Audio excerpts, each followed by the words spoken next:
things are better left unknown. And I'll never find you here, 'cause no one's ever home.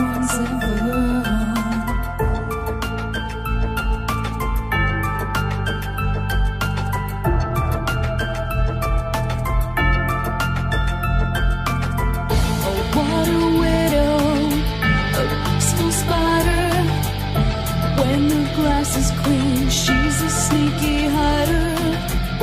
Hide the lies and the alibis. Oh, what a sinner. Is it in her?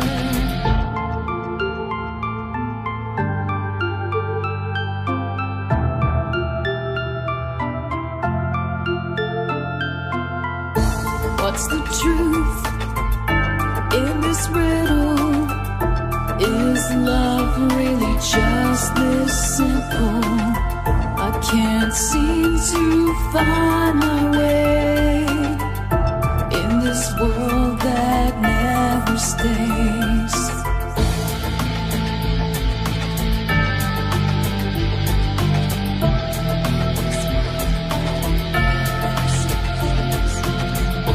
What a widow, a peaceful spider. When the glass is clean, she's a sneaky hider. Hide the lies and the alibis. What a sinner. Is it in her?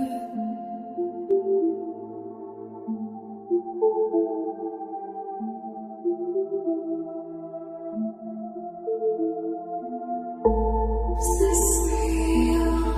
Just illusion? I'm lost in the wonderland of confusion.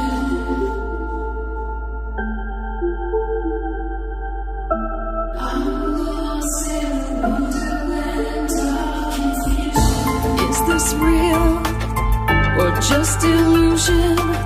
Manifestation or a dark delusion?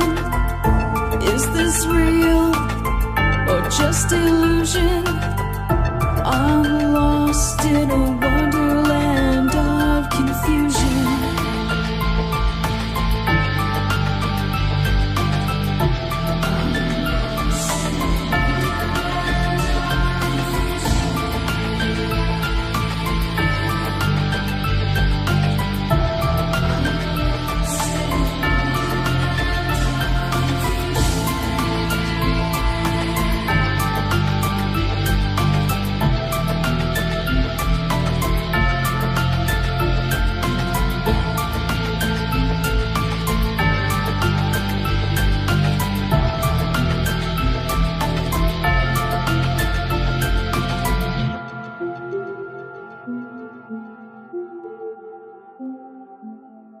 This is Cynthia Sue Larson with Reality Shifters and the International Mandela Effect Conference, and you're now listening to DarkWolf's Den Show on Rippin' Common Sense Radio.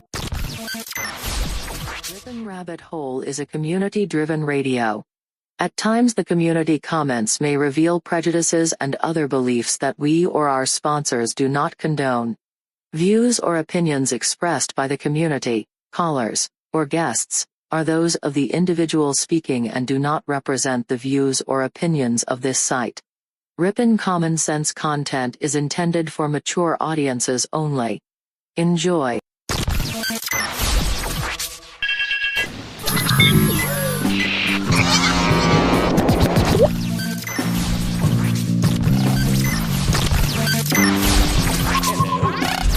Hello.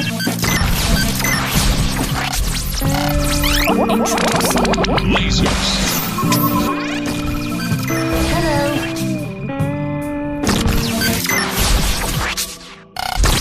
This station is now the ultimate power in the universe.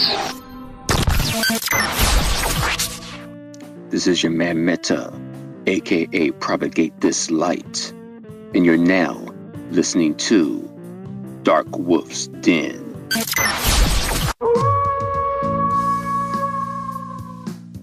Are ghosts real?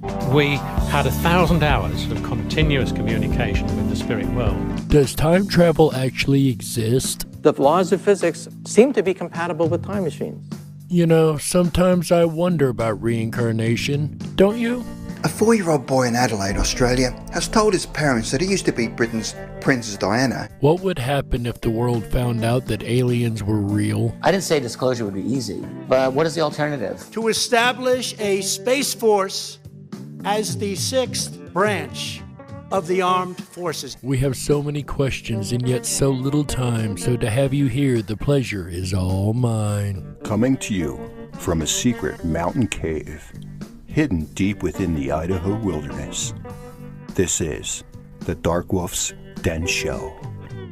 Now, here is your host, Jerry Hicks. That's right, I am Jerry Hicks, also known as the Dark Wolf, and we are broadcasting live worldwide from high atop the beautifully snow-covered peaks of the Idaho mountains, ripping through the electromagnetic soup, tearing through the atmosphere, and tunneling away into your radio like a quantum particle. This is the DarkWolf's Den Show for Thursday, January 7th, 2021.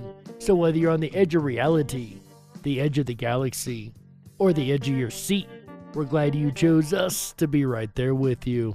Tonight, ladies and gentlemen, we're going to do part 2 of the Science Delusion. That's right. Last night we discussed the dogmas of science and how they've affected real scientific excursion, of course. But tonight, we're going to go even deeper. We're going to look at consciousness and how the scientific dogmas apply to consciousness and why it really is absolutely ridiculous to believe what scientism tells us is the way consciousness works. And we'll get into all that and more here in just a minute, but first, today in history. Although it doesn't really quite fit our topic tonight, I just could not resist this one when I seen it. On this day in 1948, just a year, not even less than a year after Roswell, because remember Roswell was July 47. On this day in 1948, Thomas Mantell, a pilot for the Kentucky Air National Guard, crashes while pursuing a supposed UFO. This is still an unsolved case in ufology, and that is today's Today in History. And like I said, it doesn't quite match the topic tonight, but this is a paranormal show, so I will always try to find something that matches that, right? I love when I get paranormal ones in Today in History. That's just absolutely awesome. But last night, ladies and gentlemen, we talked about the Science Delusion, and we went over the 10 dogmas of science, and we were able to break into a couple of them. But we're going to really mainly focus on one tonight, and that was the dogma that all matter is unconscious. End of story, period, that's it. Of course, we know that's not true because we know that we're all conscious beings, but just the same, that is where we're going to start out tonight. But first, let's do a little recap of some of last night's information, like what is the scientific delusion or the science delusion?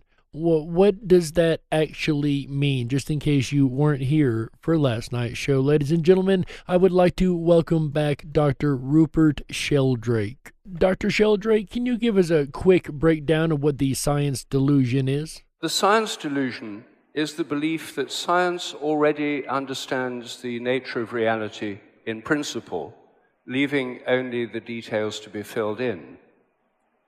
This is a very widespread belief in our society, and it's supported, it's made more convincing by the tremendous triumphs of technology, modern medicine, jet planes, the internet, modern technologies, smartphones. All these things make it look as if science must be right because it underlies all these completely transformative things that are happening in our world. Very few people question the underlying doctrines of science. And yet, what's happened in the sciences is that the method of science, inquiry, critical discussion, hypothesis, empirical evidence, the scientific method is very powerful. and continues to be essential.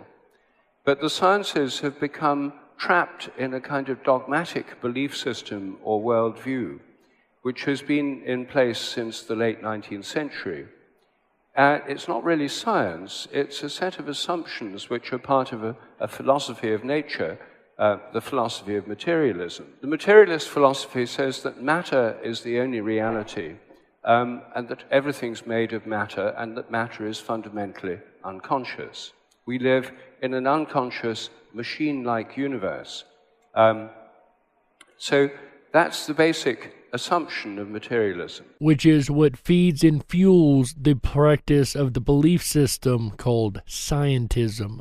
Not real science, let's be clear, but scientism. And scientism practices a lot of dogmas. There are 10 basic dogmas on which the modern science is based. And if you don't know what those 10 dogmas are, do make sure you go back and check out last night's episode, part 1 of the Science Delusion, because that's exactly what we talk about the entire episode. But this episode, we're going to focus on consciousness and the idea, once again, that material objects, materialism states that consciousness cannot really exist. What I want to turn to now is the assumption that matter is unconscious. This is one of the most fundamental assumptions of the materialist worldview. To understand how we got to our present situation, it's helpful to look at the history. And of course, knowing the history of something is fundamental to understanding it. In the 17th century, when the scientific revolution took place, the view of matter that we now have was first formulated by René Descartes, the French philosopher, who was one of the first people to put forward the idea the universe is a giant unconscious machine. Animals are machines, plants are machines, and we're machines. Descartes made a famous dualistic separation between the world of matter. Matter is unconscious and it's in space and time. The whole universe is made of matter. And that I'm sure we can all agree on. The whole universe is made of matter. There was another reality, spirit, which was not in space and time, not physical, and basically immortal and timeless.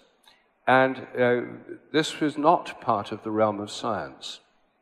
The realm of spirit, in Descartes' view, included 3 basic components: God, angels, and human mind. So although Descartes was convinced that we were nothing more than just lumbering robots, if you will, he did put the caveat that there is something else. He just relegated that to a secondary realm aside from science. This was considered more of the, I guess we would call today the spirit realm. Those were outside space and time, and there was this radical dualism between unconscious nature and conscious minds. So would you agree that the conscious human mind operates outside of space and time?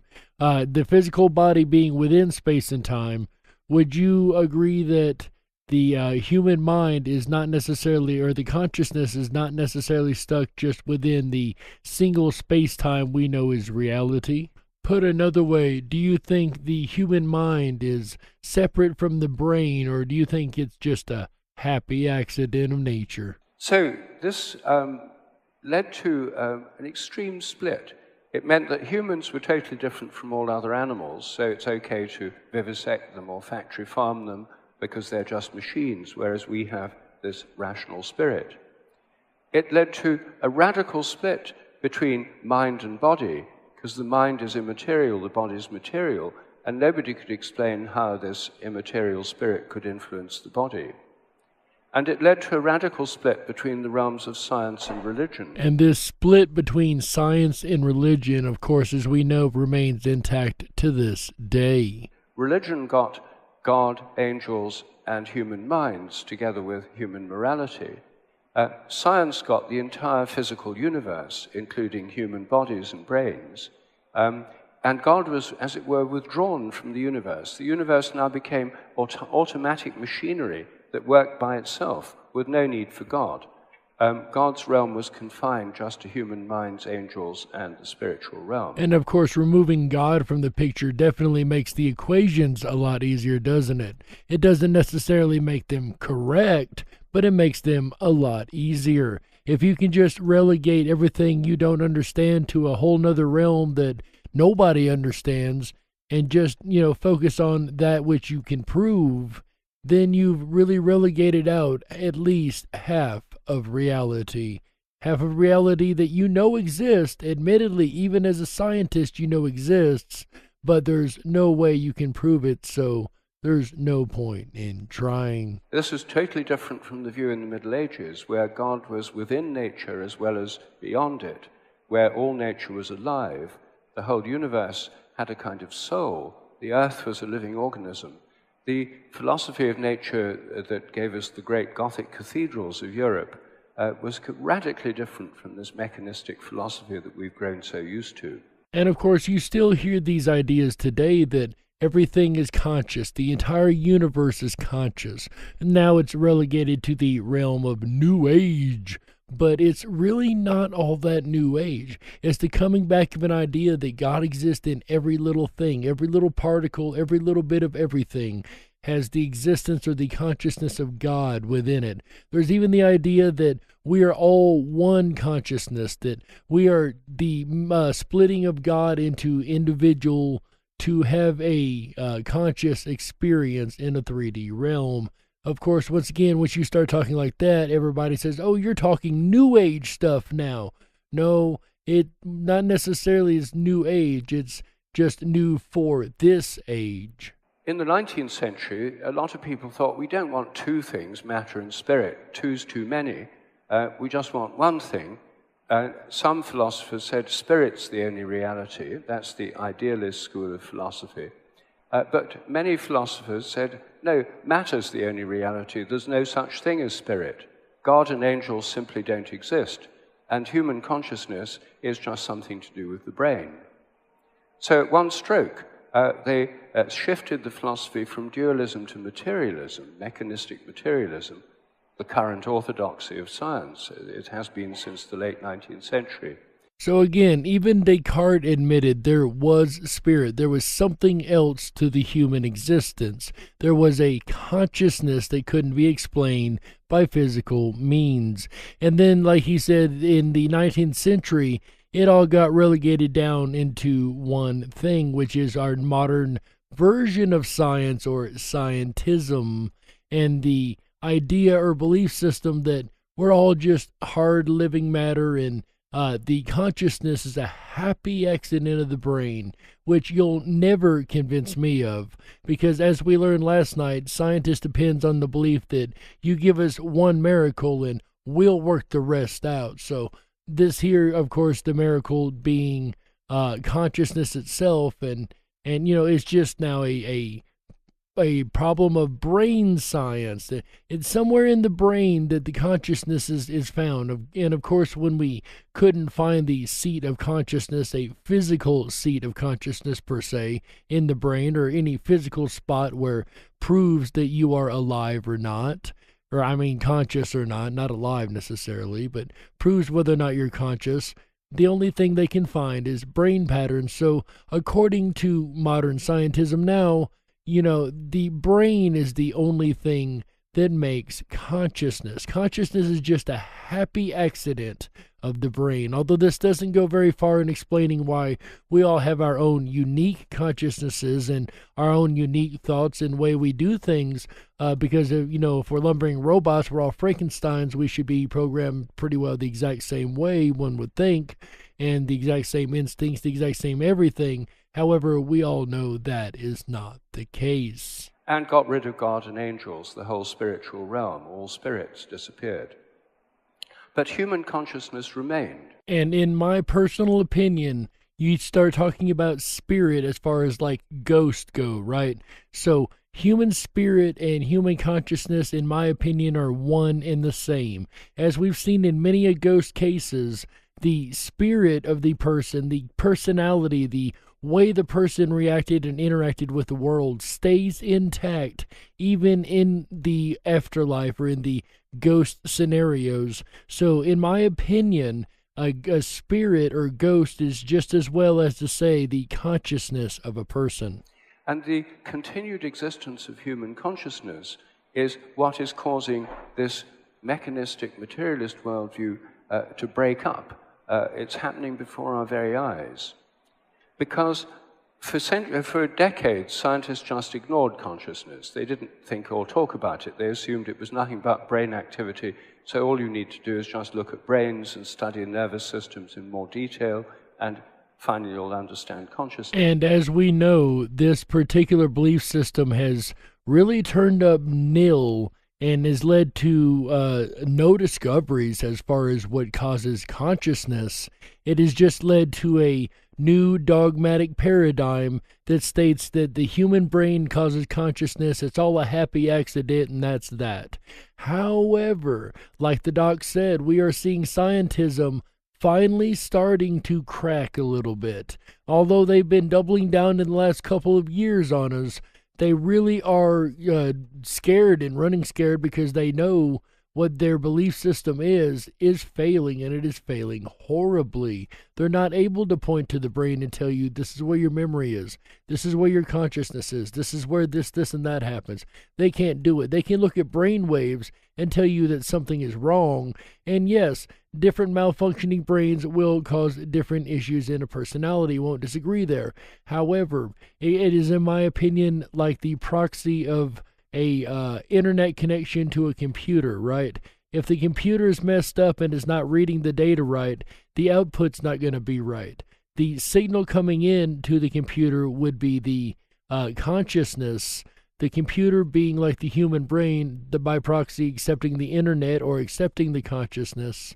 And then when the computer gets damaged and the data is not processing right anymore from the conscious stream or consciousness that's coming in, then it's going to have a different outcome. It's going to look like the brain has caused the outcome to be this instead of that, when in reality the brain is just the proxy receiver of consciousness that is damaged, so the outcome is not as it should have been. At least that is my opinion of the way consciousness works in compared to the brain. But in the last 20 or 30 years, there's been a growth of an area of science called consciousness studies, where scientists have started looking at the nature of consciousness itself, not just ordinary psychology, but mystical experiences, out-of-the-body experiences, psychedelic experiences, near-death experiences, and a whole range of religious and spiritual experiences. For instance, I believe it's the University of Virginia that has a lab that is seriously looking into these questions, and even down to the idea of the mind being able to interact with the physical world outside of the human body itself. Telekinesis, things like that is what we're referencing there.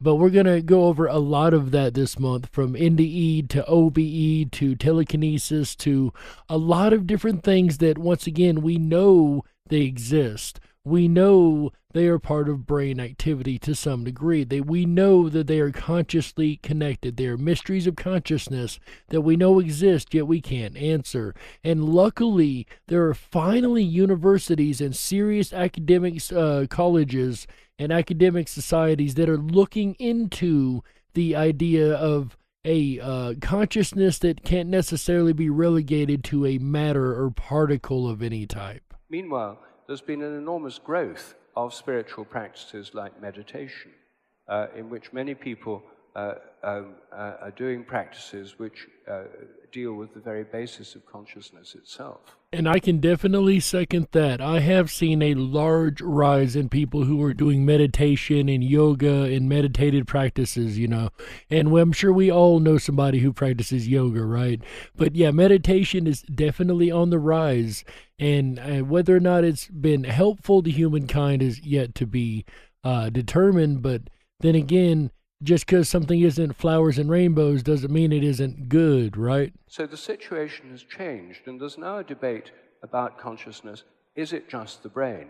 And a debate that, in this wolf's opinion, is heavily overdue in academic circles, and it's one that I'm glad to see starting to happen. What do you guys think so far? Or do you think that is consciousness just a happy accident of the brain, or do you think consciousness is a whole nother realm opposed to the brain, maybe something more like Descartes' idea opposed to modern scientism's idea? And if it is just the brain, why should unconscious matter in the brain give rise to conscious minds?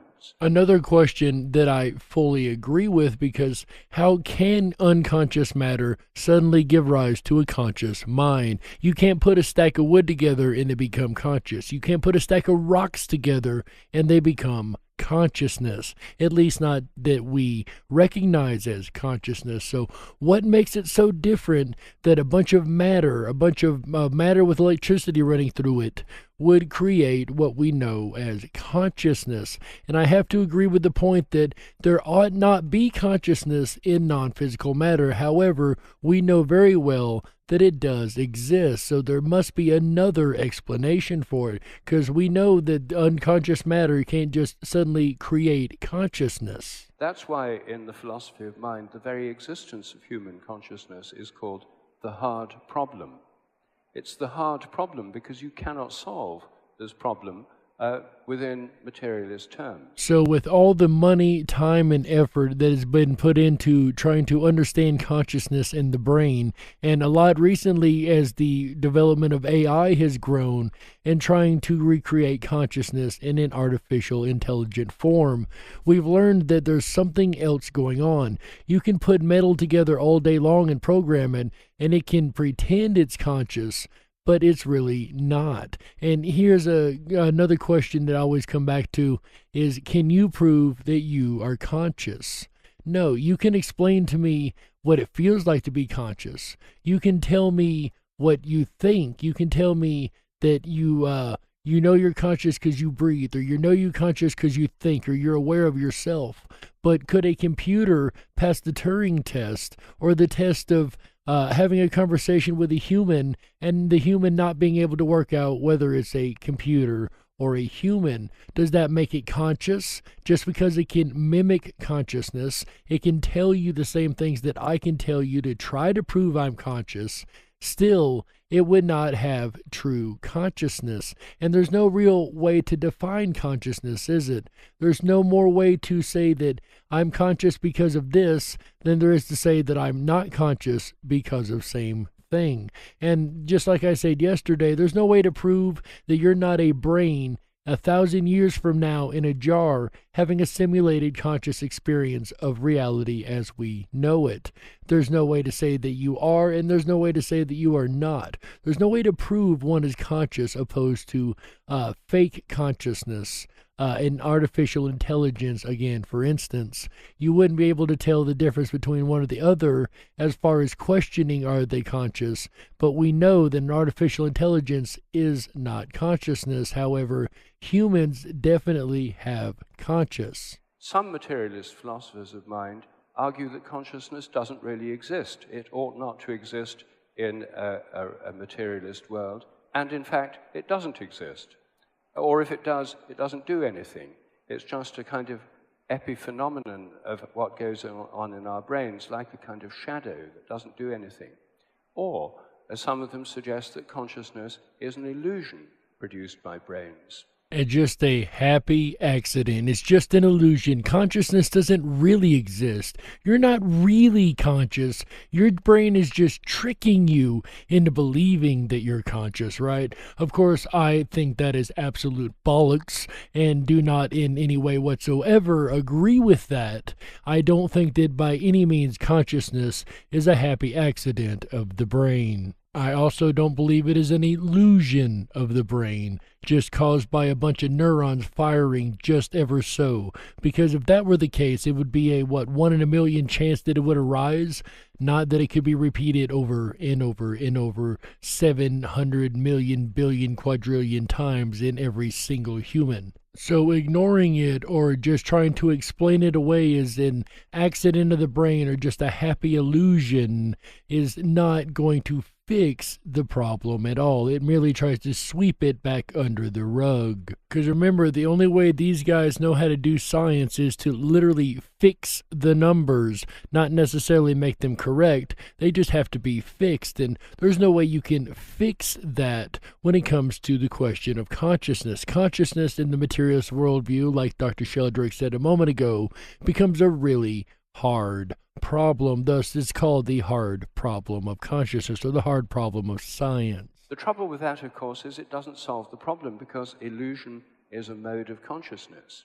You can't have an illusion unless you're conscious. So it presupposes consciousness. Yeah, that one will make your head hurt. These scientism guys are really great about this doublespeak, ain't they?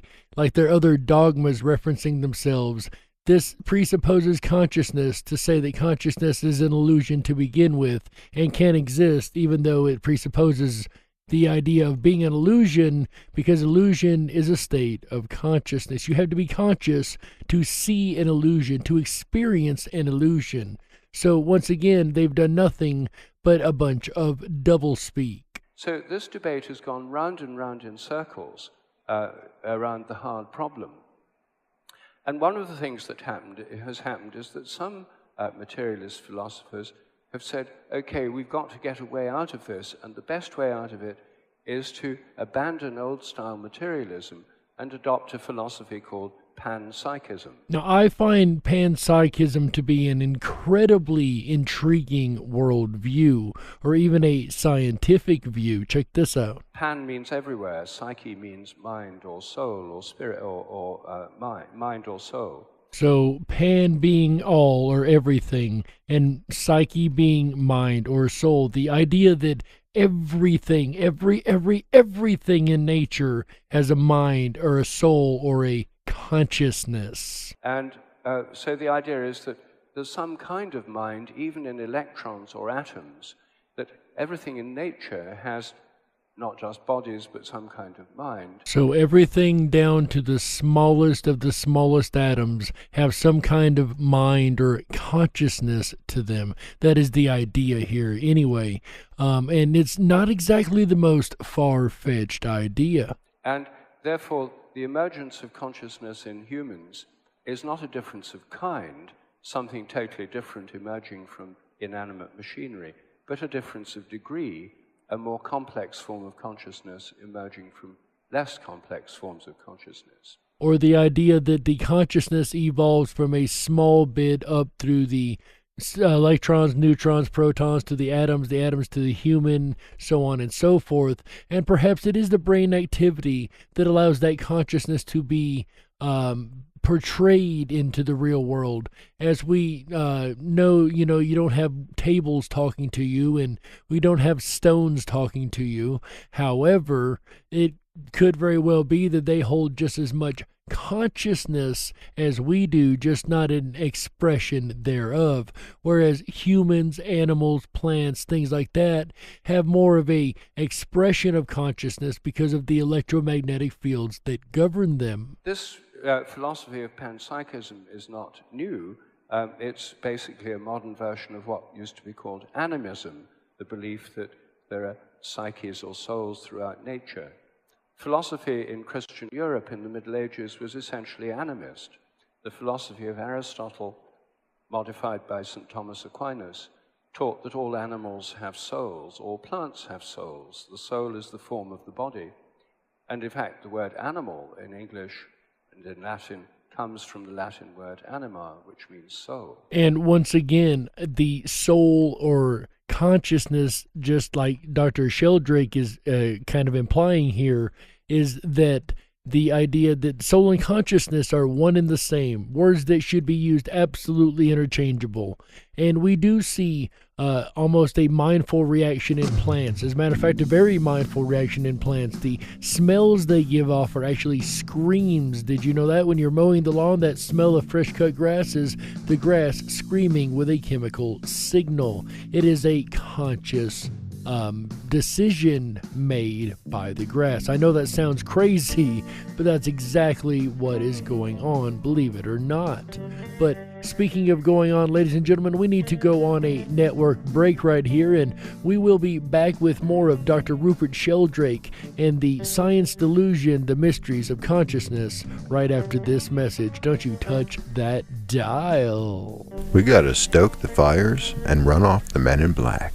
Don't touch that dial. We'll be right back.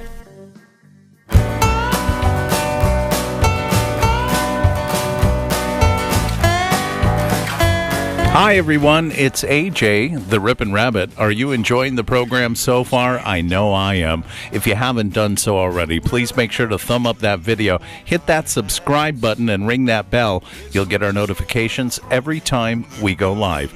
Jerry Hicks and the Darkwolf's Den Radio Show kicks off the weekend right every Wednesday and Thursday nights starting at 7 p.m. Pacific, 10/9 Central. He howls at a variety of paranormal subjects, ones that I love to explore in the den. I really do. Put a 1 in the chat room if you do too. I love to explore the variety of topics that Jerry chooses. He's had some fantastic episodes in this 2-part series. If you missed last night's show, part 1, you'll want to go back and watch it on demand. You can do so and find it at ripinrabbithole.com. Just click on demand rebroadcast. It's the most recent episode besides this one there at ripinrabbithole.com. While you're there, please make sure to sign up and subscribe to our Backstage VIP Pass. It'll give you a bunch of access to really cool exclusive features available only to Rippin' Rabbits. So subscribe today. It'll include our weekly schedule that we send out every Wednesday morning. It'll share with you the weekend ahead from Wednesday to Sunday as we celebrate the very best in common sense radio, the Rippin' Rabbit Hole. Now, we don't spam or junk mail your email addresses. We don't share them. We don't sell them. It's exclusive to our community, so you can feel good about signing up with us. It's absolutely free to do so and always will be. So I invite you to explore our rabbit hole community and enjoy it together, where the conversation continues well after the show at the ripinrabbithole.com. Here's a look at your schedule for the rest of the weekend. I'll be back again tomorrow night, Friday night, for Futurists. Explore futurists that see or have seen the future. I gotta say, we live in some pretty exciting times, wouldn't you agree? And some people have claimed to already understand where we're going. Tune in tomorrow night, Friday night, January 8th, 2021, and find out where we're headed. Then Saturday night, we'll pick up this discussion, and we'll carry on with subconscious. There's a lot to discuss in the rabbit hole in the terms of subconscious. That'll be Saturday night, January 9th, starting at 7 p.m. Pacific, 10/9 Central. Then we'll end out the weekend right together Sunday night with a look at Serpent Mound. Oh my goodness, we'll explore the rich history of Serpent Mound and the symbolism that it left behind that Sunday, January 10th, 2021. Join us, be here or be square, as we return you back now to Jerry Hicks and the Darkwolf's Den Radio Show. If you were meant to be controlled, you would have come with a remote, but you didn't. And that's why you listen to the Darkwolf's Den Show. Now, here is your host, Jerry Hicks. That's right, I am Jerry Hicks, also known as the Dark Wolf, and welcome back to the second half of the Darkwolf's Den Show. Whether you're on the edge of reality, the edge of the galaxy, or the edge of your seat, we're glad you chose us to be right there with you. Ladies and gentlemen, it is Thursday, January 7th, 2021, and tonight we are discussing the Science Delusion, the Mysteries of Consciousness. That's right, we're opening up the door of the consciousness discussion that we're going to continue for the rest of the month.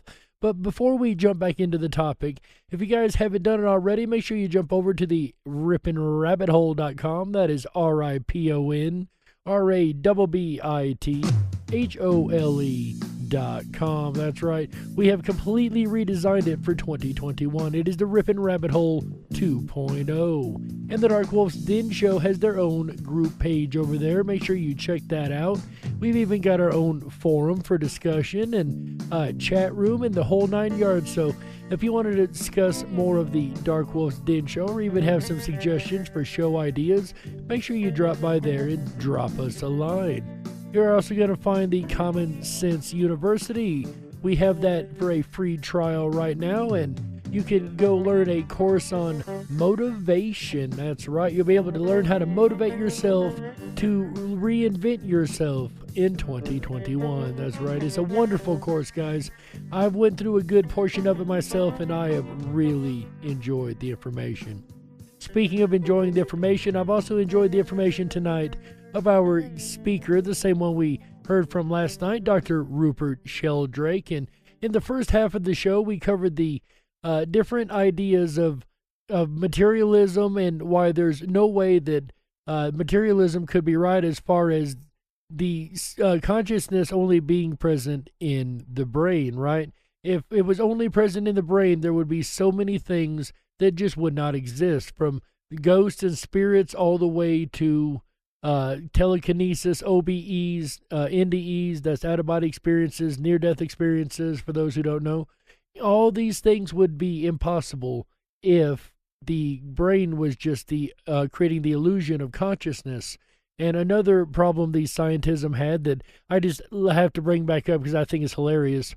Illusion is a state of consciousness. So to be experiencing illusion, you have to be conscious to begin with. So consciousness itself obviously cannot be an illusion. And then we picked up and started talking about panpsychism, or the idea that everything in nature has a consciousness or a type of mind to it. So this panpsychism is a rediscovery or a repostulation of a kind of mind throughout nature.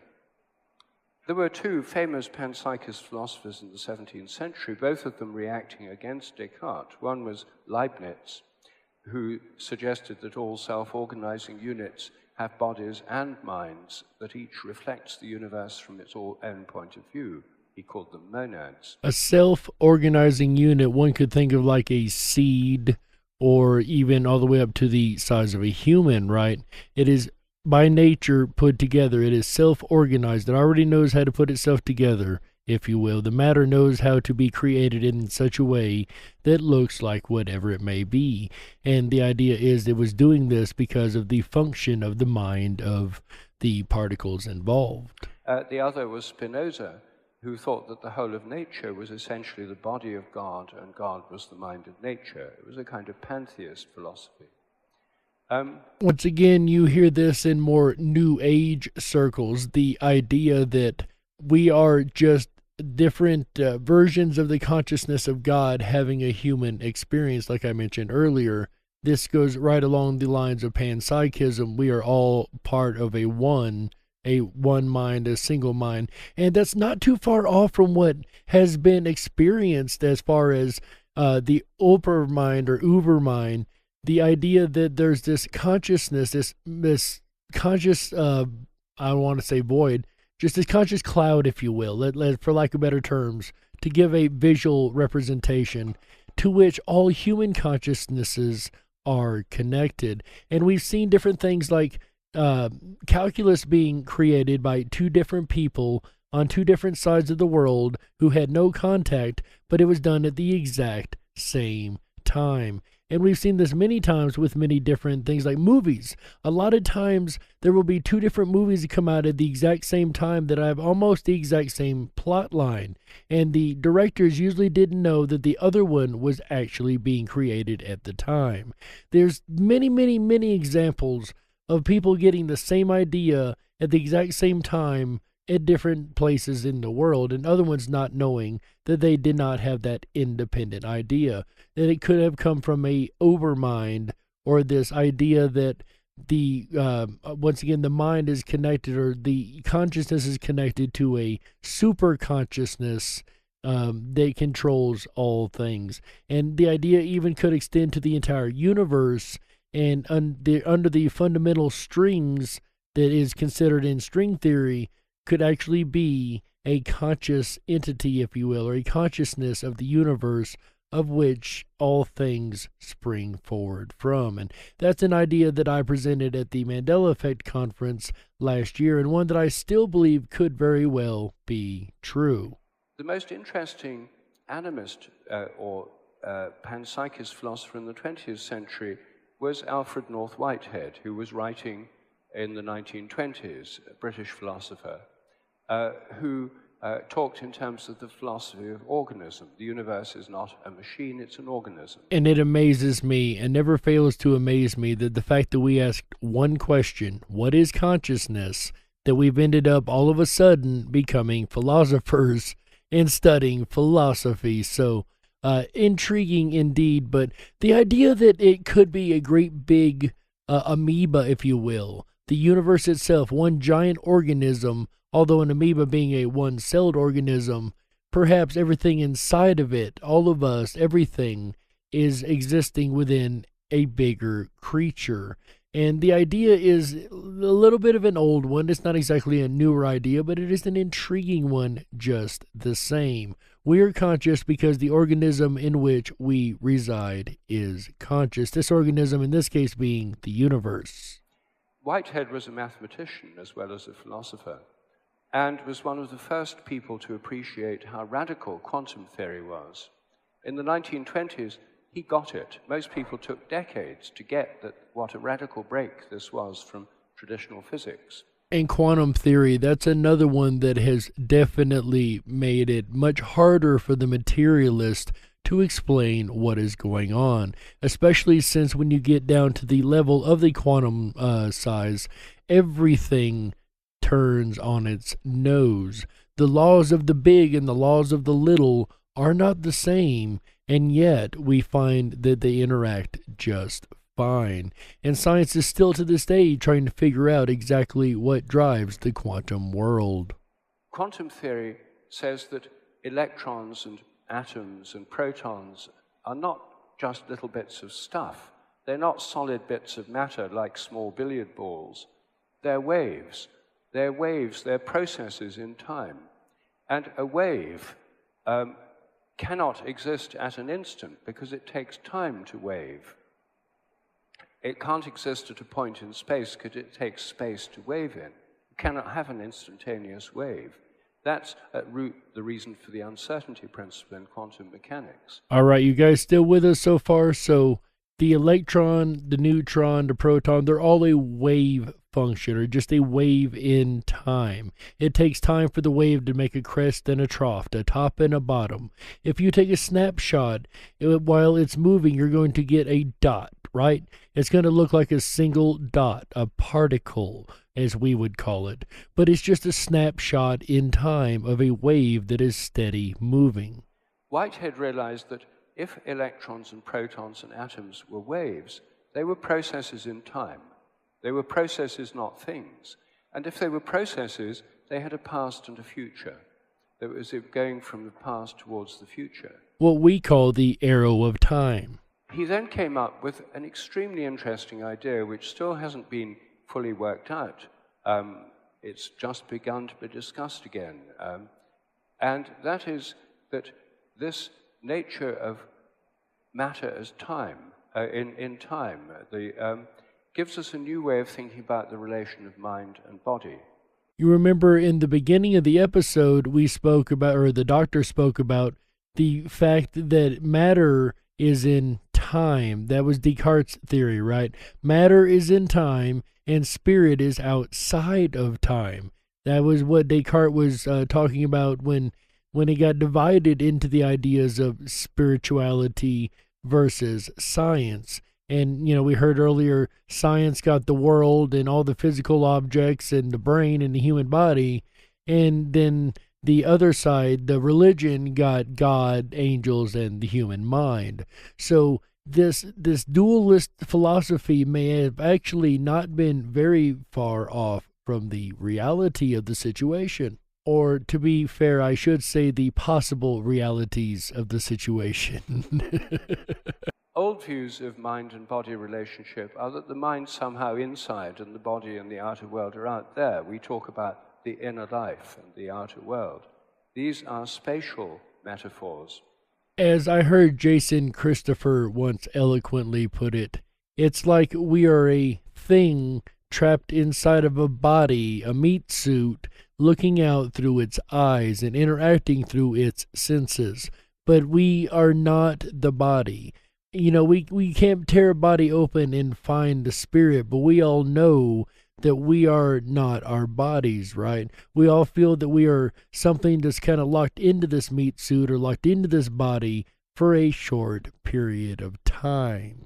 But he thought the relation of mind and body was a relationship in time, not space. Okay, guys, here it comes. Get ready to have your mind blown. No pun intended, of course. The mind, he thought, was the future pole, like in a polarity between the past and the future. So when we're talking about poles and polarity, let's think of a magnet, right, with a north and a south pole.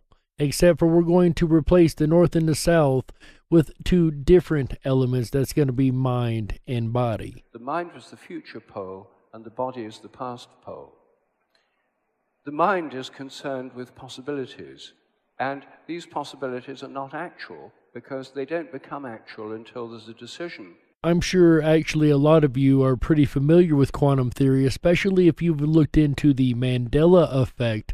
And I know I have a lot of Mandela effect fans around here, and I personally am a Mandela effect theory guy, and I have looked very deeply into the Mandela effect and the quantum theories that could surround it, and there are a lot, let me tell you.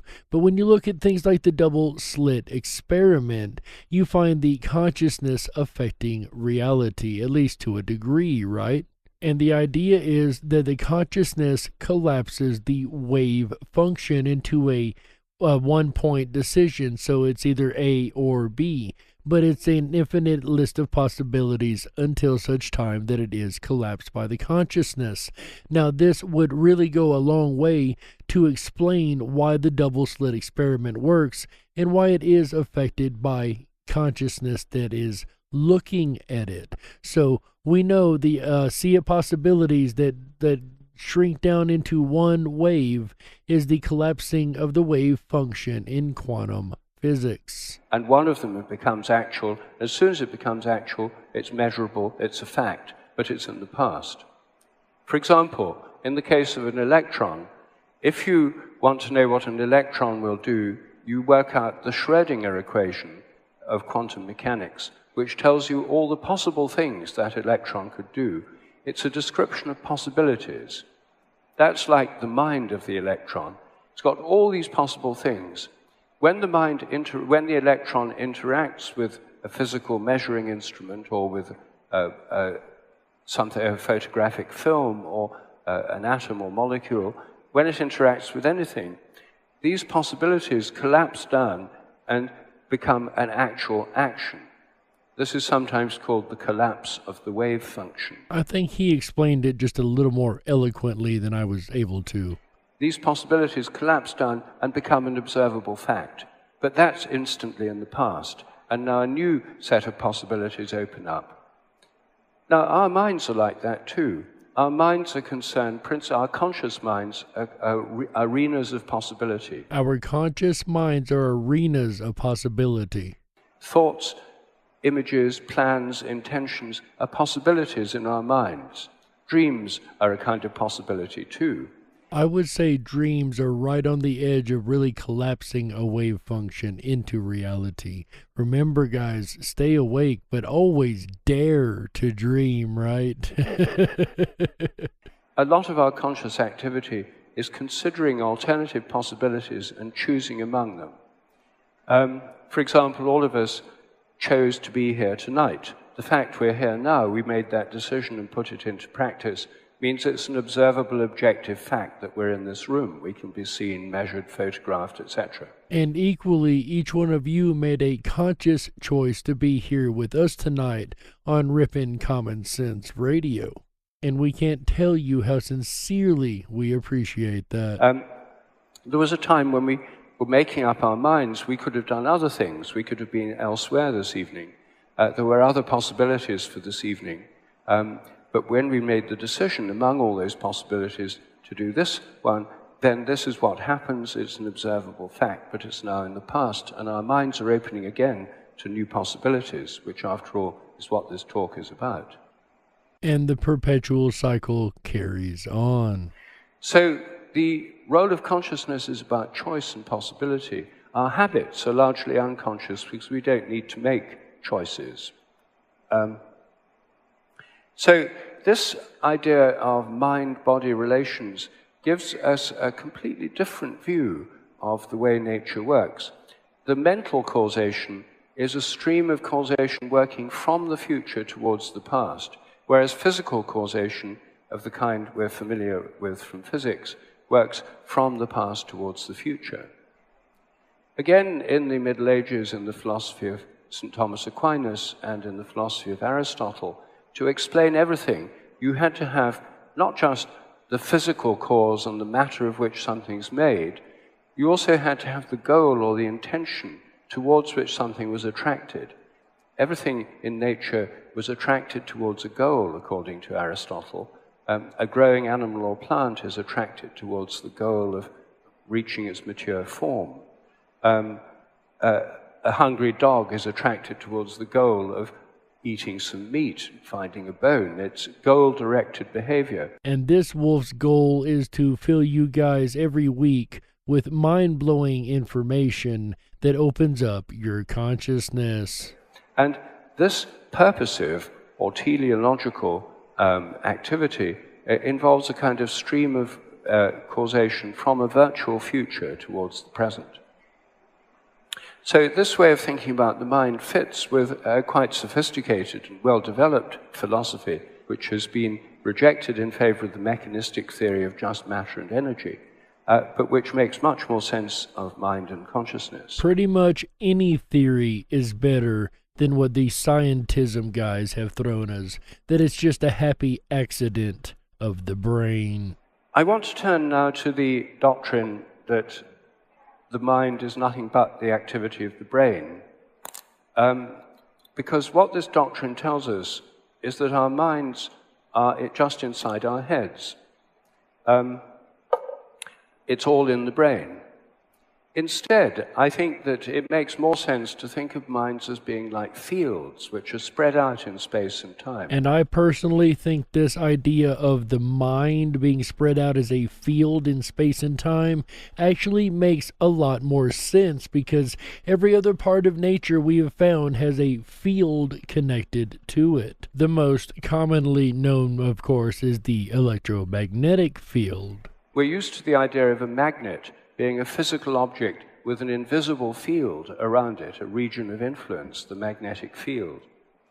We're used to the idea of the Earth having a gravitational field inside it and stretching out invisibly far beyond the Earth, keeping the Moon in its orbit. We're familiar with mobile phones, which have electromagnetic fields inside the material phone, but they stretch out invisibly far beyond the telephone. And we know for a fact that the body exudes an electrochemical field at all times, 24 hours a day, 7 days a week. It is exuded into the environment off of our bodies. And it makes you wonder what information is in this field coming off of us. Emotional energies, thought patterns, God knows what else is in these fields. And it could be that these fields interacting with a consciousness field or an overconsciousness, as I spoke of earlier, could very well be the answer to this question. So fields are an accepted part of modern physics, but they're not exactly matter. They're physical, but not material. Materialists expand their view to say, okay, we'll include fields as well. They used to think they were material, made of matter, the ether. Now they don't. But anyway, I'm not discussing that particular point. What I'm discussing is how the best to think of our minds.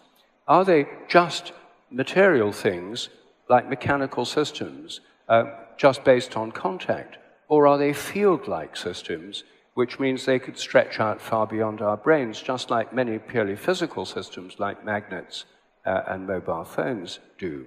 And as we go forward this month through all the different episodes that we have planned on consciousness, this is one point to truly remember, and I will reference back to this quite a bit, I'm sure.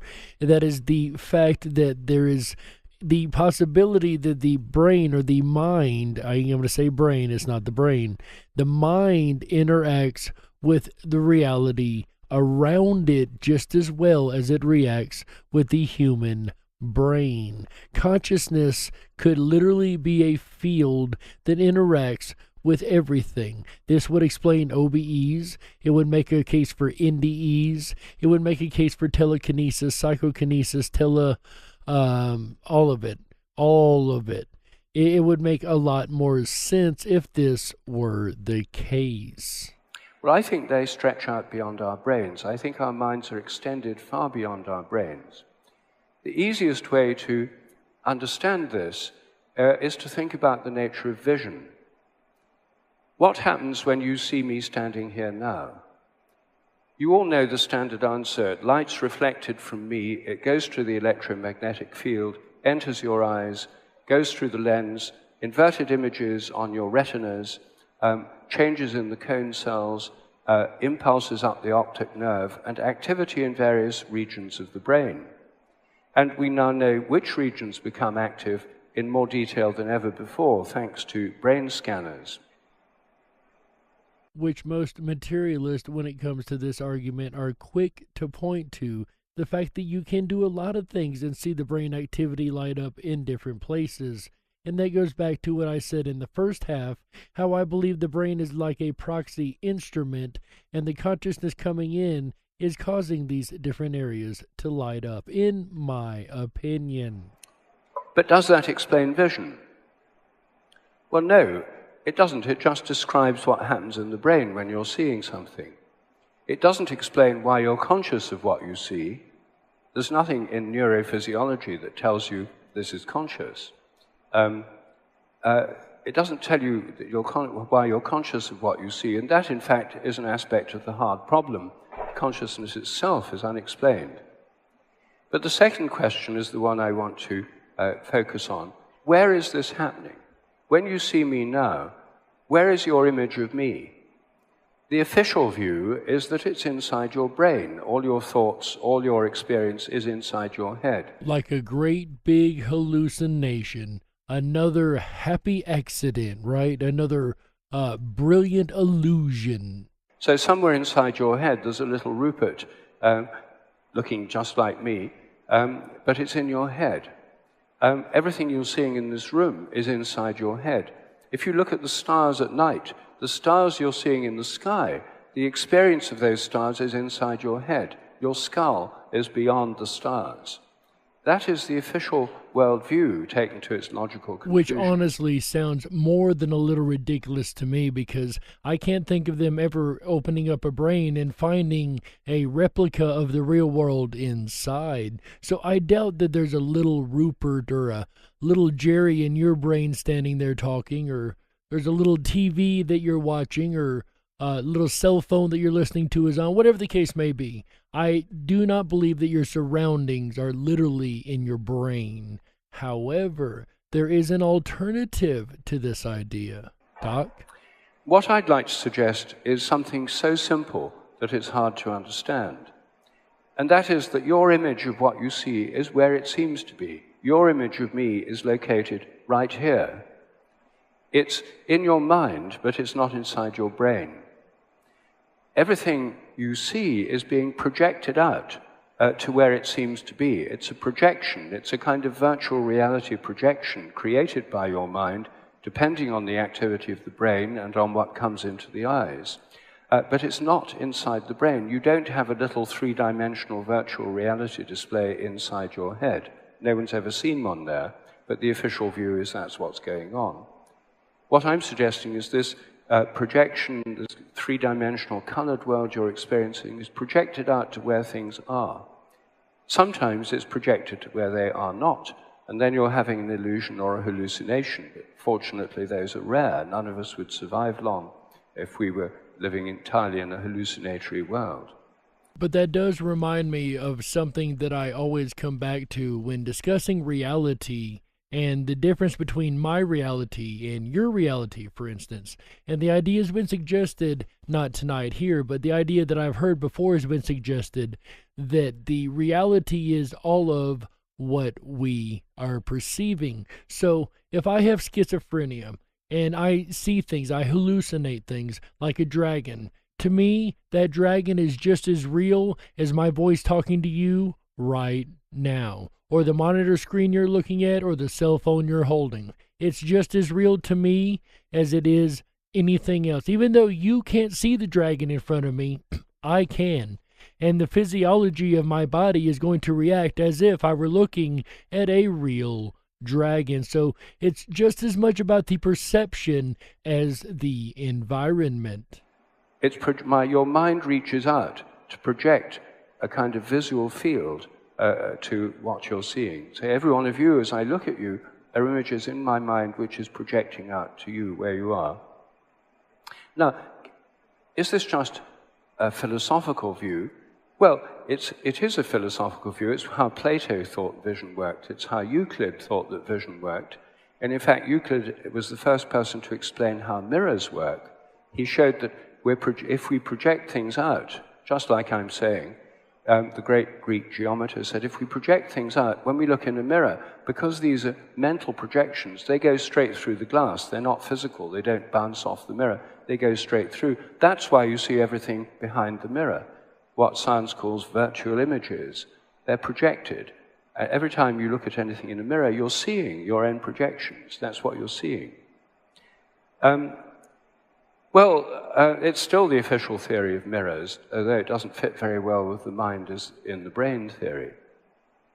But can this be tested more radically? If I look at you from behind and you don't know that I'm there, is it possible that when my mind touches you through reaching out to see you, you could feel my attention? And I did mention earlier that we may end up kind of overlapping a little bit of information tonight, and here's one of those examples right here. Once again, who in the chat room here, or even those listening worldwide, play along, have you ever been sitting somewhere, felt eyes on you, turned around, and somebody is staring directly at the back of your head? Of course, we've all had this experience. It's just as normal as deja vu, right? A lot of us don't even question it. We just, that's weird, and go on about our day without a second thought about it. However, it actually is not exactly explainable by the rules of scientism when it comes to consciousness. But in theories like Dr. Sheldrake's, it is more than explainable. Is it possible that people, when they're stared at from behind, could feel that somebody was looking at them? That ought not to happen according to regular science, and according to official psychology textbooks, it doesn't happen, it's impossible. It's funny how something that every single one of us can agree that we have experienced, yeses across the board over there, every one of us agrees we have experienced this natural occurring phenomenon, or at least we thought. But again, according to science, this only ought not to happen, but it's absolutely impossible. A word that on this show is kind of a dirty word. But it really blows my mind, if you will, to think that something can be considered impossible, yet it happens naturally to every last one of us. But if you actually ask yourself and your friends, have you ever felt when you're being looked at from behind? You'll find that, yes, this is a common experience. Surveys show that more than 95% of the population have had this experience, including children. 95% of the population has reported experiencing the very thing that every last one of you agree you have experienced too. So congratulations, you are one of the 95%. But with that said, again, it's interesting that you've got these scientism guys and natural science saying, oh, that's impossible, that cannot happen, and yet we know it does. And Also, the great majority of people have had the converse experience, staring at somebody from behind and seeing that person turn around and look at them. And I'm sure that all of us have been on both sides of this particular event. There's a slight sex difference in these results. More women than men have experienced being stared at, and more men than women have experienced staring at others and making them turn around. Somehow I am not surprised by either one of those statistics. Nevertheless, members of both sexes are very familiar with this phenomenon, including children. What does science have to tell us about this? Well, until recently, nothing. The subject was such a strong taboo that it was not investigated. Throughout almost from about 1880 to 1985, there were only 4 published papers in the scientific literature on the subject. 2 of them were by skeptics saying it's rubbish, it shouldn't happen, and people ought not to believe it. 2 of them were by people who'd actually done some experiments and said, well, look, yes, it does seem to happen. And yet another example of how scientism has failed real science. In over 100 years, there were only 4 papers written, half of which described it as absolute rubbish and did its best to debunk any kind of ideas that this might be real, because heaven forbid an open mind should look at such an idea, and 2 that actually argued with evidential proof and experimental proof that it really was a thing and it really does happen, which only goes to show that scientism has truly been nothing but a burden on real science. And it's the dogmatic scientism that we preach against here on this show every single week. And that's why these 2 shows, the yesterday's and today's, really mean so much to me. Because you hear me talk all the time about dogmatic scientism, but we never define what that is. So now we've spent 2 days to really get a good idea of what we battle against, the dogmatism and the scientism that rules the many different what's the word I'm looking for? The many different disciplines of science. That's the word I'm looking for. There we go. That rule the many different disciplines of science. Unfortunately, scientism has touched every discipline of science, and it's only, like the doc said, in recent times that these trends have really started to finally get reversed. So this is an experimental question. Does it happen? I'm a biologist, and I started looking at the natural history of this. I interviewed people whose job it is to watch others, surveillance officers, private detectives, the drug squad at Heathrow, the store detectives at Harrods, practical people who are paid to watch other people. Most of them take it for granted that this is a reality. When you're being trained how to follow somebody as a private detective, you're trained don't stare at their back, because they'll feel you're looking at them, they'll turn around, catch your eye, and your cover's blown. This is just completely taken for granted. And I can tell you, I did a small stint of security work, and that is one thing that they taught us, is if you are watching a perp, even through a web camera, it's been known to work. If you're watching a perp, they can literally feel your eyes upon them. So make sure you stay hidden if you're trying to secretly observe somebody that you think is doing something wrong. Because, you know, if you stare at them, or if you put a lot of energy out into them or into the environment towards them, they're going to catch you every single time. And it's interesting that private investigators get this exact same training. In the Japanese martial arts, people can actually be trained to become more sensitive to being looked at from behind. It's useful to know if someone's looking at you from behind, they might be trying to attack you. And if you can sense it, you'll escape better. Which, evolutionarily speaking, is a good thing. That would help these species survive if you could feel the eyes of the panther on you without being able to see it and be able to avoid its attack at the last second. Well, it can also be investigated experimentally, and I've developed some extremely simple experiments, so simple a child can do them, and in fact, thousands of children already have done them. This research has been done widely in schools in Britain, America, and Germany. An experiment so simple that even you and a friend could do it quite easily. Check this out, guys. If you're interested in actually performing this experiment for yourself at any given time, if you want to prove to yourself or prove to others that this is a real thing, then check this experiment out. One person sits with a blindfold, the others behind them, and in a random series of trials, they look or don't look at the back of their neck. And in each trial, the people have to guess if they're being looked at or not. They're right or wrong. By pure chance, they'd be right 55% of the time. So that's also important to keep in mind now. By pure chance, if they were just guessing and it was just a yes or no random guess, then the chances of getting it right would be 55%. That sounds about right to me. So the chances of getting it wrong are 45%. Fair enough. So statistically, if it beats 55% right, then there's anomalous activity and something else is going on. The results are not that much above chance. In the looking trials, they're right about 60% of the time. It's a very artificial test. But it shows positive, significant results over hundreds of thousands of trials.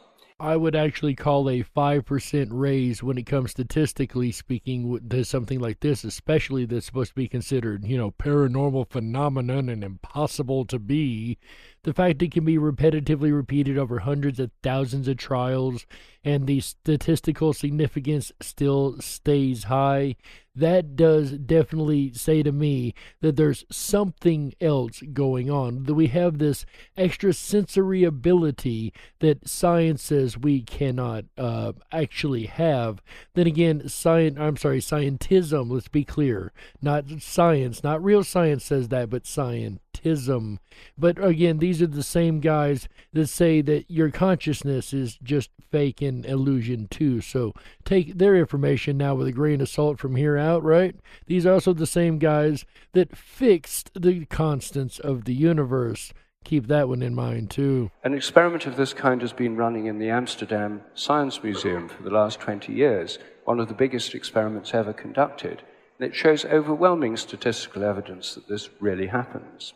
And again, you can do this experiment yourself at any time. If you would like to statistically break this down and actually do the experiment over and over and over and see how many times you get away from random chance, which remember is 55% of yes. So if you guys do this, I would love to see the totals and the tallies or even videos of the experiment. That would be awesome too, and you could share those over the rippinrabbithole.com at a place called Down the Rabbit Hole. That's right, throw the information down the rabbit hole and share it with the rest of us. We would love to see the outcome you get from these experiments, especially if we see a lot of these same outcomes being posted over and over and over. We're collecting yet another pile of data and evidence at that point, right? But yeah, go over to the rippinrabbithole.com. Make sure you are signed up for the Backstage Pass. Hit Down the Rabbit Hole and feel free to post your information there. You can post pictures, stories, audios, so much you can post from there. It is the new social media for common sense believers, ladies and gentlemen. Now, for most people, it's not surprising it really happens because they've experienced it in real life. And once again, yes, we did talk about this last night, but it is no surprise to myself, and I'm sure every one of you listening that, oh, yeah, that's a thing. I know when people are staring at me. I've had that experience many times. Why is that odd? Because scientism and regular science itself even says that that's impossible. And once again, a word that we don't use on this channel lightly. A word that on this channel is actually considered, like I said earlier, a dirty word. But science says something that is pretty well as natural as breathing to a lot of us is absolutely not able to be real. How interesting is that when we've got more than enough data to prove that they are wrong? But the problem is they can't prove why they would be right either. You might think, well, the experiments need to be done more rigorously. Well, they have been through mirrors, through one-way mirrors, through windows, even through closed-circuit television. People's physiology changes measurably when they're stared at on closed-circuit television. as I mentioned a moment ago, they taught us that when I did security guard training, is that even through a webcam or through a motion camera, like he's talking about, through a CCTV camera, they can feel your presence and feel you staring upon them. So there's an influence even of someone seeing your image. You don't even have to see someone directly for this to work. It turns out this is very common among animals as well. They can tell when they're being stared at. Some people can tell when animals are staring at them, and so on. I think it probably evolved in the context of predator-prey relationships. A prey animal that could tell when a predator was staring at it would have a better chance of surviving than one that couldn't tell. Which we briefly touched on earlier with the panther example. I think, therefore, that our minds reach out every time we look at something through attention. And the English word attention, from the Latin word ad tendere, which means ad means towards, tendere means to stretch. I think attention is our minds stretching towards something. It's closely related to intention, where our minds stretch into something. This too can have great effects.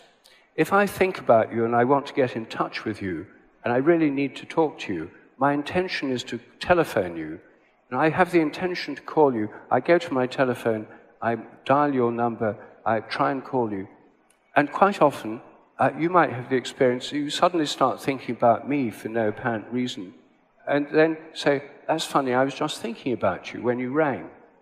This is an extremely common experience. More than 80% of people who've had experiences of apparent telephone telepathy. Almost as common as the amount of people that have the experience of being stared at. And how many times has that happened to you guys there? You've thought about somebody you ain't thought about in years. Somebody just happened to cross your mind and boom, the phone rings and they called. How did you know that that would be the person on the other end of the line? Of all the people that could have been calling at that moment, how was it the person you were just thinking of? Or vice versa, the person you're about to call, you all of a sudden think, you know what, I ain't talked to Jim in years. I should give him a ring. And you pick up the phone, you give him a ring, and Jim says, like he said, oh, I was just thinking about you. But how did Jim know to call at that moment? Or were both minds connected through the uber-conscious, the overconscious of all things? And I'm not going to give that theory up. I actually think that is very, very plausible. Thinking of someone who then rings, or knowing who it is when the phone rings before looking at the caller ID. The standard explanation for this, the so-called skeptical explanation, is, oh, well, it's just coincidence. You think about people all the time. If one of them rings, you imagine it's telepathy, and you just forget all the times you're wrong. A reasonable hypothesis. Semi-reasonable, semi-logical. I wouldn't say I agree with the coincidence theory, but we do have a bias where we do tend to forget all the times that we were wrong and focus on those few that we were right. I will agree with that. I have caught myself doing that from time to time, especially when I get a bunch of negative comments and I forget all about the positive ones you guys leave me every week. So it is a thing that does happen from time to time, but the amount of times that these happen to people, it's a little more than coincidence for me. But even though it sounds logical, what do you think, Doc? But evidence-free. Science is about testing hypotheses, and I've actually tested that one in many experiments. In the basic experiment, you would, if you're the subject, you'd sit at home with a landline phone. You know it's an experiment. You've set aside time specially. You give us the names of 4 of your close friends or family members who you might be telepathic with. We pick one of the 4 at random, ring them up and say, please ring your friend after thinking about them for a minute or two, ring them very soon. They ring, your phone rings. Before you pick it up, you're being filmed. You have to guess who it is. I think it's John. Hello, John. You're right or you're wrong. There's a 1 in 4 chance of getting it right by chance, 25%.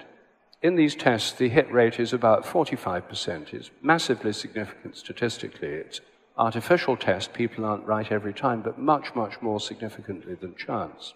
Now, I would definitely agree that a 20% increase in these statistics is extremely significant. Like you said, it's not every time, and I will agree and concede to that point and that point only, but it's not every time. It's still higher than random chance. And why would that be? Why would our consciousnesses, let alone, even though they're supposed to only be in our brains, and but we've determined that the mind can reach out into the environment. At least to some degree, we all are exuding energy into the environment. And maybe that's one and the same, right?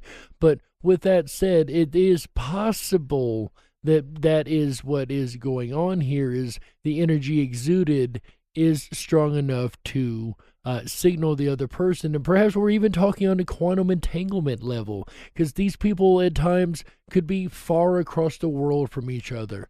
I had an incident like this. I had a really, really close friend. Well, she was my best friend, and her name was Chrissy. And me and Chrissy were really, really, really close, to the point that we really had the ESP going on. When things got real, or when we would think about each other, it was all of a sudden we would hear from each other. And sometimes we would go years without talking to each other. But there was this time that I was getting divorced. I had just left the person that I was with. I'm not going to put her name on the air. I wouldn't want to glorify her. Anyway, I would just left that person, and I was riding around town on a bus, just kind of having that lost feeling for a moment, just riding around on a bus. And my phone rang. And I had been thinking about my best friend and how, I really should tell her everything that's happened in the last 24 hours. I hadn't told a single soul except for the ones who were, there when the incident occurred when I left. But that's another story. Anyway, the point is, I'm riding around town on this bus. I'm thinking about my best friend. I'm thinking about how I need to tell her this, and I'm in this super emotional state and just very hyped emotions, of course. And then my phone rings. And, of course, you guys know by the way I've loaded the story up so far, right? It is my best friend, Chrissy. And we're talking, and I asked her, I said, I ain't talked to you in months. What kind of prompted you to call me just now? She said, I don't know. I just felt that you needed to talk to me. I got goosebumps, and I still get goosebumps every time I tell that story. But yeah, that was one of the times that I got to say it was way beyond chance. The timing, and again, skeptics would call this coincidence, but this was only one of many, many, many, many times that her and I would do this with each other. That just happened to be the most emotional of the times in my life that I could think of. This research has now been replicated at the University of Freiburg in Germany and in the University of Amsterdam, Holland. And what is really interesting, and we seen from my last story, is it has really moved into the digital age, right? Because we've got cell phones on us now all the time, and we've also got a new way of communicating that we didn't have when this research was very first being looked at. And that, of course, being text messages. And it's also the same kind of thing happens with text messages and emails. You think about you get a message from them. It shows we're interconnected. The commonest forms of telepathy in the modern world are ones that have developed along with technology. I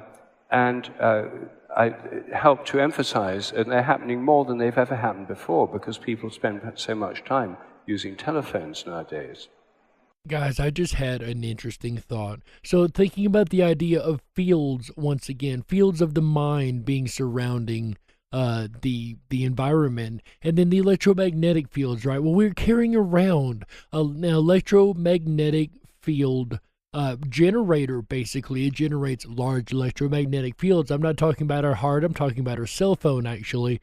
But the fact that it does create these fields, perhaps if the mind is also a field, it is because we are interacting with this electromagnetic field and these generators that we're carrying around, that we're able to interact even more strongly with each other telepathically than we used to. And perhaps that is what's causing the strangeness between people nowadays. I'm not entirely sure, but it could very well be that these fields are interacting in such a way as to actually make our consciousnesses a little more connected for whatever good or bad that may be. Now, these are psychic phenomena to do with the psyche or the soul. Psychic phenomena are common in animals. Many animals are telepathic with each other, and they're telepathic with their owners.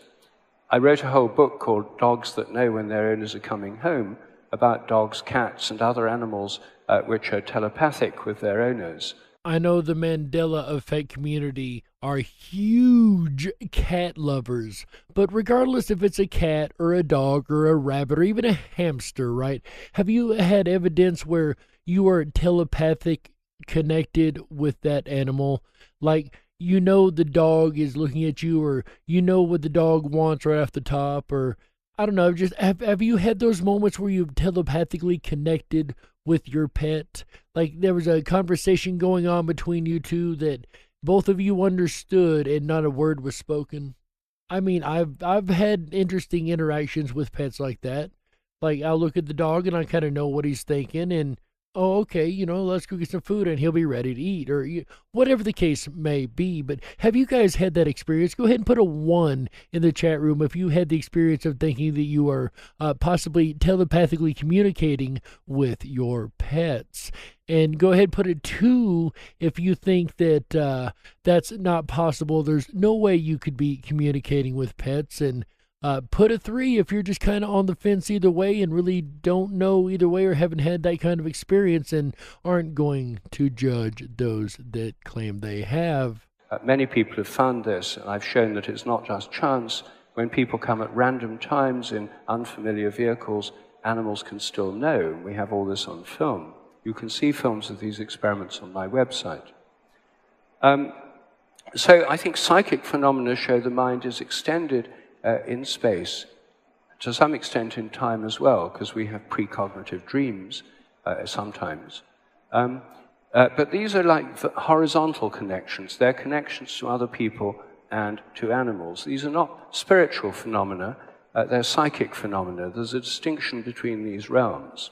And of course, as we get later on into the month, we will talk about the psychic phenomenon and the evidence that proves that a lot of it is really going on in the real world. But you guys do not want to miss that episode. We got a lot of that coming up this month. We got a lot of great episodes where we're going to tie back all the way back to these episodes on scientism and the delusion of scientism and what actually is possibly going on, especially when it comes to the consciousness conversation. We've got a lot of conversation to have this month, especially going to be fun when we get into the NDE, OBE, and psychic phenomena, telekinesis, telepathy, things like that. This is going to be such a fun month, you guys. You just do not know. Stay tuned. We got a lot coming.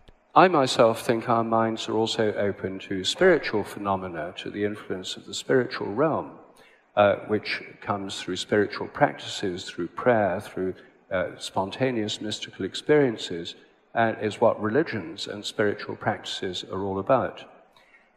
So I think our minds are more extensive than our brains in a spiritual dimension, as well as in a psychic and material dimension. The idea they're nothing but the brain, they're all inside the head, is a dogma. And it's a dogma that's imprisoned our civilization for a long time. There's no reason that we need to go on believing it. The scientific evidence for it is very small. The evidence for a more extended view of the mind is much greater. And it's quite liberating to think of your mind as being much more extensive than your brain. It makes much more sense of your own experiences. To quote the good doctor, it is a dogma, and a dogma that has set science back, end quote. And I paraphrased that, let's be clear. But the point of that is there is a lot about this dogma that we are going to talk about this month. This is the dogma that I'm going to bust out every episode this month. We're going to show how ridiculous this entire thought pattern is and why scientism and dogmatism will stop truth and learning at what is really going on and what our reality really is made of and how it actually works. Any last thoughts from you, Dr. Rupert Sheldrake? Well, my time's up, so I can't go on with any of the other dogmas. But I hope I've said enough to show that all these big assumptions that science are based on turn out to be entirely questionable. And when you question them, new possibilities open up, new scientific possibilities open up for inquiry. I think science will become much more exciting, much more interesting, much more fun, and probably a lot cheaper if we move in the direction that I'm suggesting here of questioning these fundamental dogmas and trying to go beyond them. I think we're on the threshold of an extremely exciting new phase of scientific discovery. Thank you. And once again, Dr. Rupert Sheldrake, ladies and gentlemen, you have heard 2 days of his work in the scientific delusion realm. And I hope you guys have really enjoyed this, because I know I've had a blast. These 2 episodes are really, really, really special to me. It is what I do each and every week on this show, is preach and rail and just go against dogmatism and scientism really, really hard. I said it last episode. I have proudly taken up the mantle in the war against scientism and dogmatism.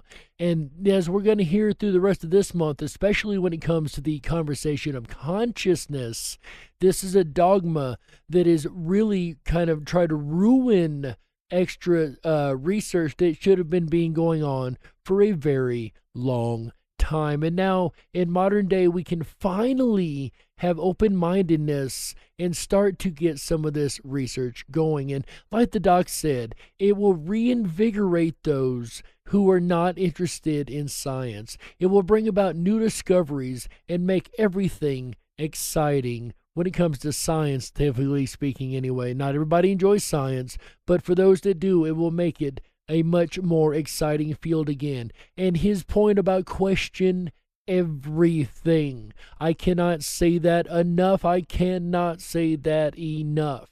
Question everything. Do your own research. Just because you've heard me explain it tonight, don't take my word for it. If there's something you think I'm wrong about, please research it yourself. Prove me wrong. I will gladly admit if you find evidence and information against what I have stated. And the point is, do the research.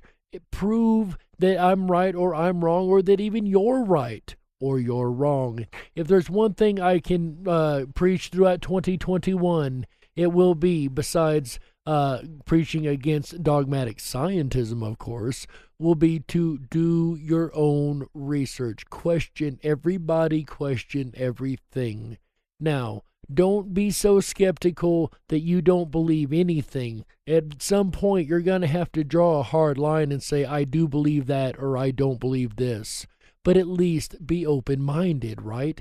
Keep the idea that something else could be. And do the research. Understand things from the get-go, from the very ground up.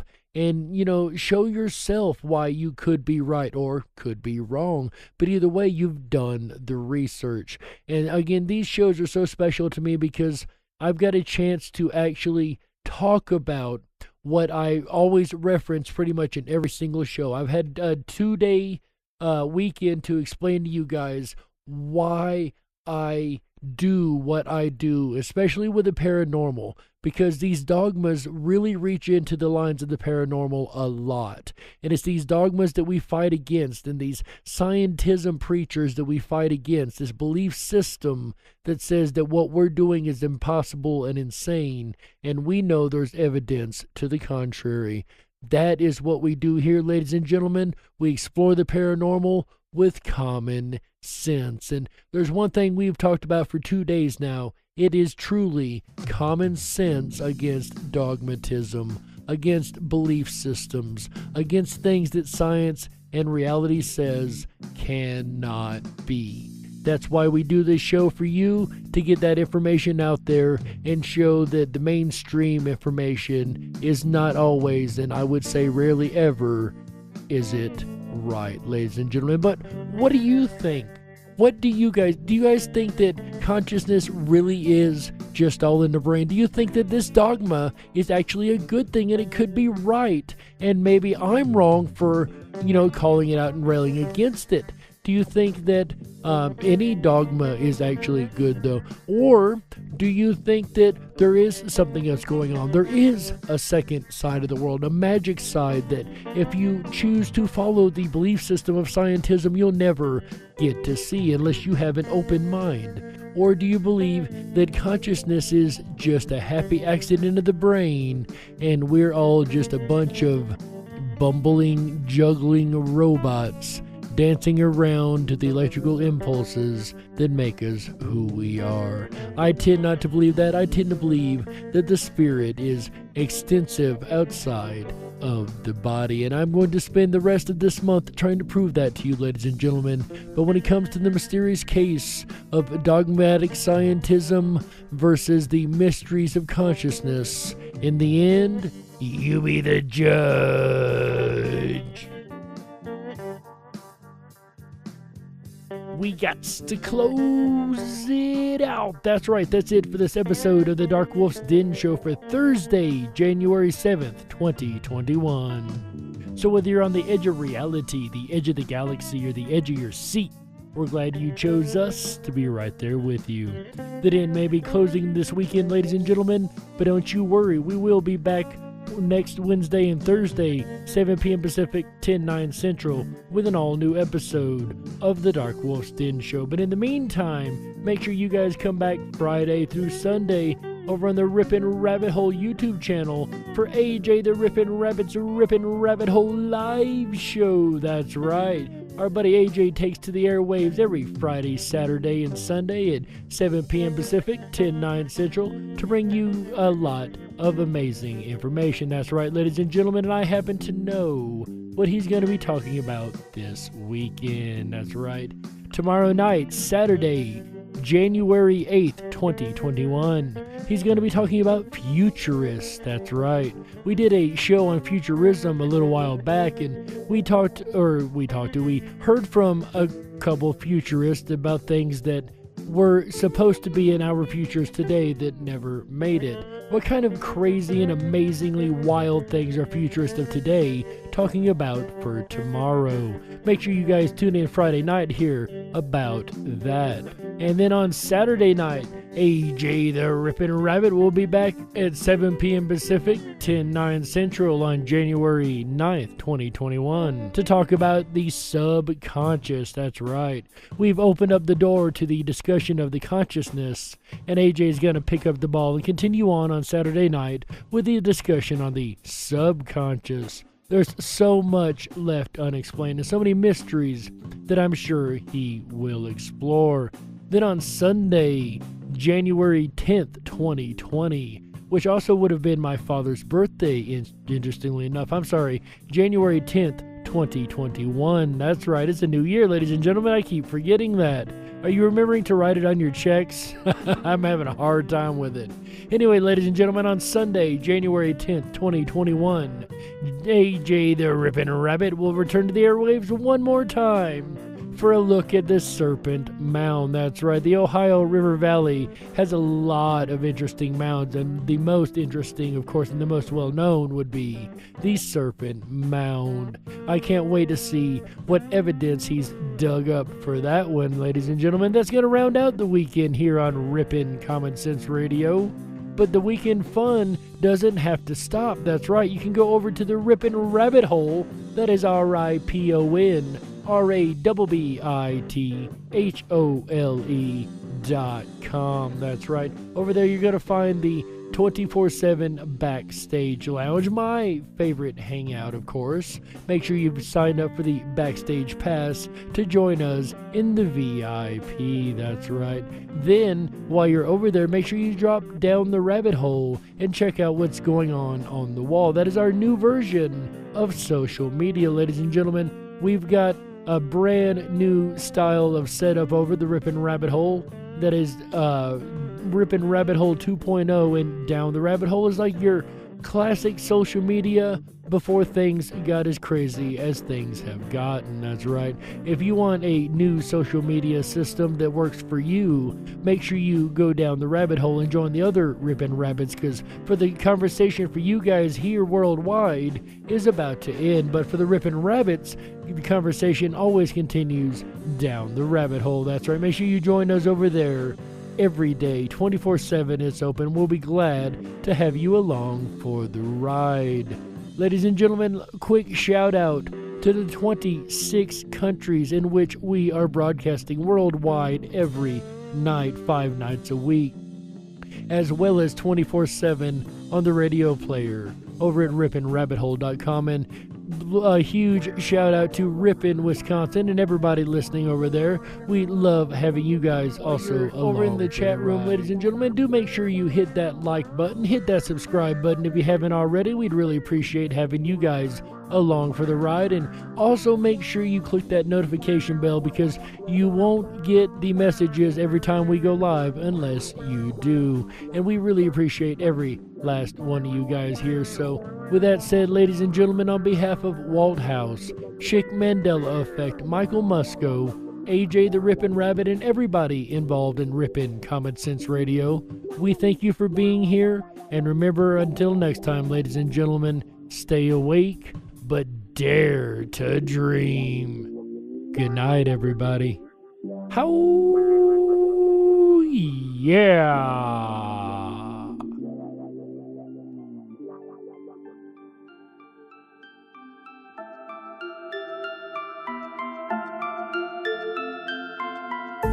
I'm lost and into the dark.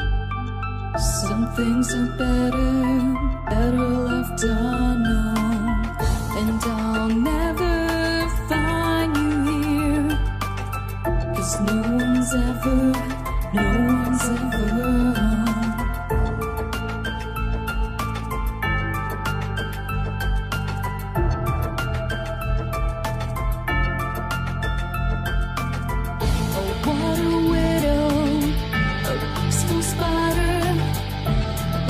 Glass is clean, she's a sneaky hider. Hide the lies and the alibis. Oh, what a sinner, is it in her?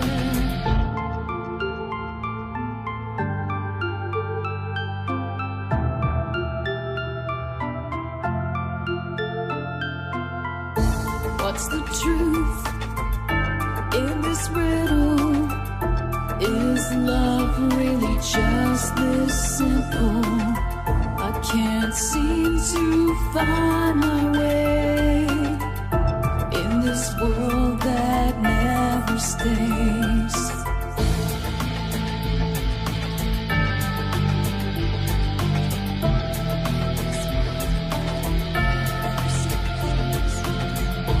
What a widow, a peaceful spider. When the glass is clean, she's a sneaky hider. Hide the lies and the alibis. What a sinner, is it in her?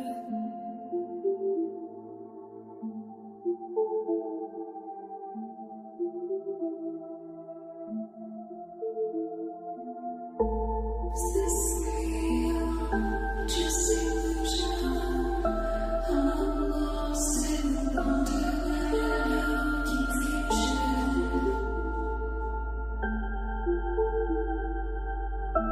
I'm lost in wonderland of confusion. Is this real or just illusion? Manifestation or a dark delusion?